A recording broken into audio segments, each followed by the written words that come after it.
Assalamualaikum warahmatullahi wabarakatuh. Waalaikumsalam warahmatullahi wabarakatuh. Selamat pagi murid-murid. Pagi. Kembali lagi dengan mata pelajaran pendidikan akhlak di hari ini. Nah, untuk memulai pelajaran, mari kita membaca basmalah terlebih dahulu. 1, 2, 3. Bismillahirrahmanirrahim. Baik murid-murid. Sekarang pada hari ini kita akan mempelajari materi asyiddaku atau jujur. Adapun tujuan pembelajarannya yaitu setelah mengikuti pembelajaran dengan true or false, pendidik mampu menguraikan pengertian asyiddaku dengan benar sesuai buku ajaran. Setelah mengikuti pembelajaran dengan true or false, pendidik mampu mengajak orang lain untuk berperilaku jujur dengan baik dan sopan. Yang ketiga, setelah mengikuti pembelajaran dengan metode true or false, pendidik mampu menunjukkan perilaku jujur dengan baik dan konsisten dalam kehidupan sehari-hari. Sekarang kita masuk pada materinya. Yaitu yang pertama di sini saya akan menjelaskan tentang pengertiannya.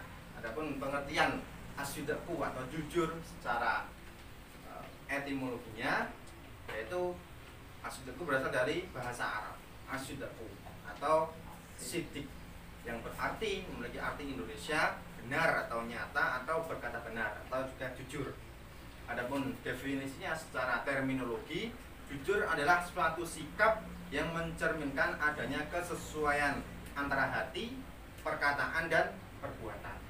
Nah, dalam Al-Quran dijelaskan di surat Al-Ahzab ayat 70 sampai 71 yang berbunyi, ya ayyuhalladzina amanu ittaqullaha wa qulu qawlan sadida yuslih lakum a'malakum wa yaghfir lakum dzunubakum wa may yuti'illaha wa rasulahu faqad faza fawzan 'azima.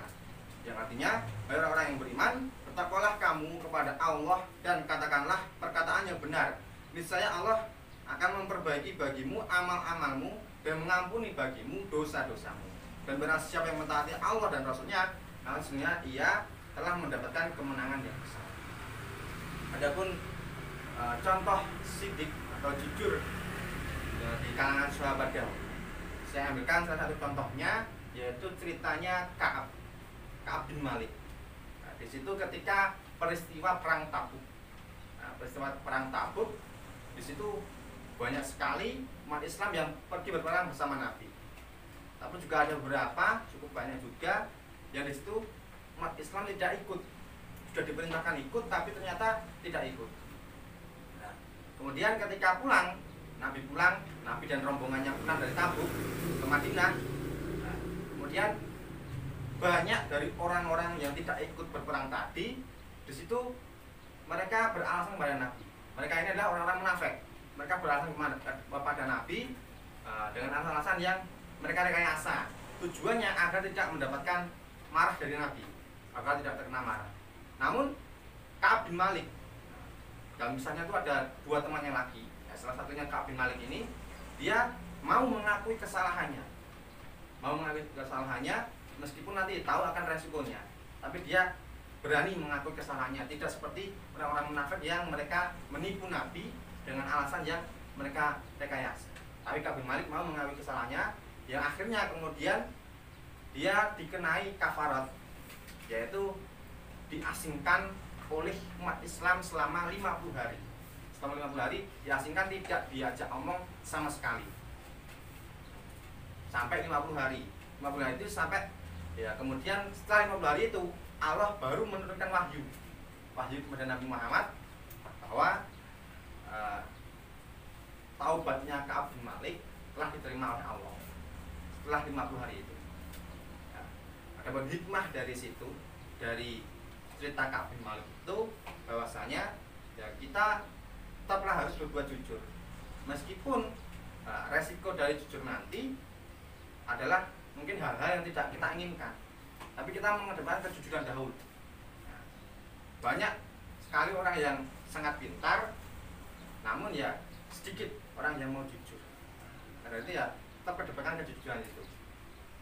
Nah, ada pun manfaat dari sifat jujur, termasuk dijelaskan dalam hadis Tirmidzi yang berbunyi, alaikum bisidqah fa inna sidqa yahdi ilal bir wa wa innal birra yahdi ilal jannah. Yaitu kalian menetapilah kejujuran. Sebab kejujuran itu menunjukkan pada kebaikan dan kebaikan menunjukkan kepada surga. Sampai di sini yang dapat Bapak sampaikan. Ada yang mau bertanya? Ya Pak. Ya, Mas Soleh. Pak, apakah kita harus tetap jujur kepada orang yang sering membohongi kita, Pak? Apakah kita harus jujur pada orang yang sering berbuat bohong pada kita ya? Itu dapat dijelaskan termasuk di dalam surat Al-Quran, yaitu surat Fussilat ayat 34 yang berbunyi idfa' billadzi hiya ahsan fa idzal ladzi bainaka wa bainahu adawatun ka'annahu waliyyun hamimun. Kalian menolaklah kejahatan atau keburukan dengan ahsan, kebaikan. Nah, maka tiba-tiba nanti orang yang diantaramu dan diantaranya itu ada permusuhan akan menjadi teman yang setia. Jadi ya, berdasarkan ayat tersebut, ya tetap kita meskipun sering dibohongi oleh si A misalnya, kita tetap harus bisa berbuat jujur kepadanya, walaupun sering dibohongi. Nanti suatu saat Allah akan melunakkan hatinya sehingga justru yang awalnya itu bermusuhan menjadi teman yang setia atau teman yang baik. Ada lagi yang mau bertanya? Tidak ada ya? Tidak ada, Pak. Baik, mari kita masuk ke metode true or false. Di sini Bapak akan memberikan kertas yang telah berisi pernyataan. Maka nanti kalian semua silahkan untuk mengidentifikasi apakah ini benar atau salah. Dan nanti silahkan disampaikan apa alasannya.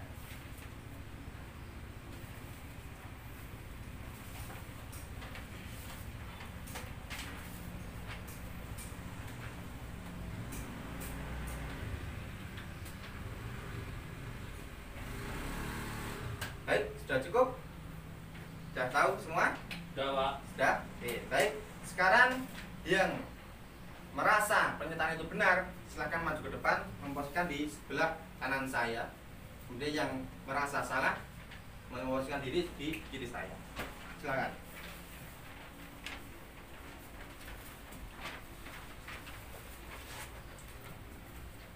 Benar ini, yang salah ini.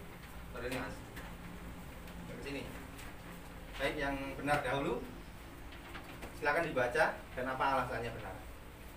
Pak, Bruno seorang kuli bangunan yang minggu lalu membeli semen seharga 60.000 di toko bangunan bernama Anthony Marshall. Namun uangnya kurang 20.000. Lalu hari ini Bruno membeli semen lagi yang sama di toko yang sama dan memberikan uang 80.000 dan menyampaikan kejadian minggu lalu. Kenapa benar? Benar karena Bruno ini bertanggung jawab, Pak. Oh iya, di situ jadi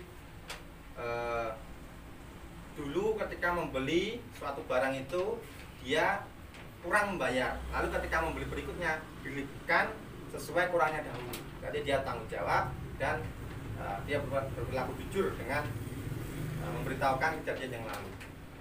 Kemudian perwakilan dari yang salah saja, salah satu. Saya, Pak. Mas Aldi saja. Oh ya. Silakan di sini. Silakan dibaca. Soleh mengambil uang Wisnu. Kemudian Wisnu menanya Soleh, apakah mengetahui uangnya yang hilang? Kemudian Soleh menjawab tidak. Kenapa salah? Salah, karena Soleh berbohong. Iya. Karena Soleh itu tahu uangnya Wisnu, cuma dia menjawab tidak ya. Saya tahu, tapi menjawab tidak tahu. Baik, terima kasih semuanya. Silakan duduk di tempatnya masing-masing.